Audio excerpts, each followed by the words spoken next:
Anh đã không giữ được nhiều hạnh phúc cho em. Nhiều khi giận nhau, nước mắt em cứ rơi thật nhiều. Anh xin lỗi em, hãy tha thứ cho anh lần này. Đừng rời xa anh, em nói đi, em rất yêu anh. Nhưng ngày cuộc sống không như anh đang ước mong, của một tình yêu sẽ hạnh phúc giống như bao người. Một người yêu em đắm say, một người bên em mỗi khi. Mà giờ đây nước mắt anh đã rơi rồi.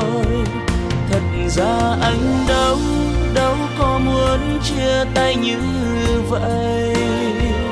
Người yêu em ơi, anh lại nhớ em đang ở đâu. Bàn tay nhỏ bé, khuôn mặt ấy sao lại đổi thay để anh nơi này. Ngoài trời mưa cứ rơi lặng thầm, chỉ còn riêng anh. Thật sự nhiều khi muốn nhắn tin gửi cho em nhiều, lại sợ người ơi đang hạnh phúc vui bên một ai. Tình yêu đã chết, hai người giữ mai này chúng ta có duyên gặp lại. Thì anh vẫn luôn luôn yêu em như lúc mới yêu.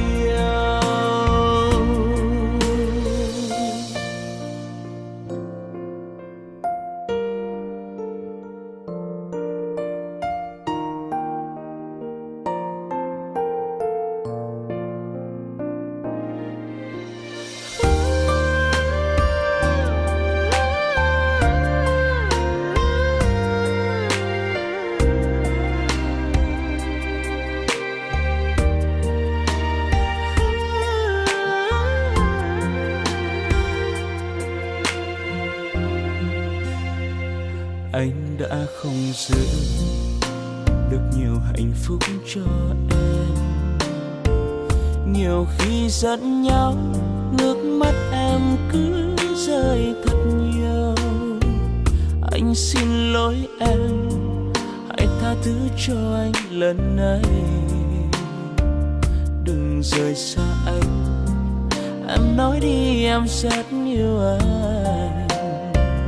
Nhưng ngày cuộc sống không như anh đang ước mơ, của một tình yêu sẽ hạnh phúc giống như bao người. Một người yêu em đắm say, một người bên em mỗi khi.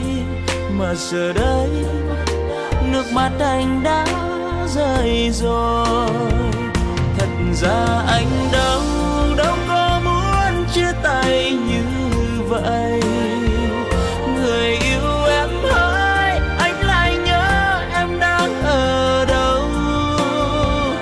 Bàn tay nhỏ bé, khuôn mặt ấy sao lại đổi thay để anh nơi này. Ngoài trời mưa cứ rơi lặng thầm, chỉ còn riêng anh.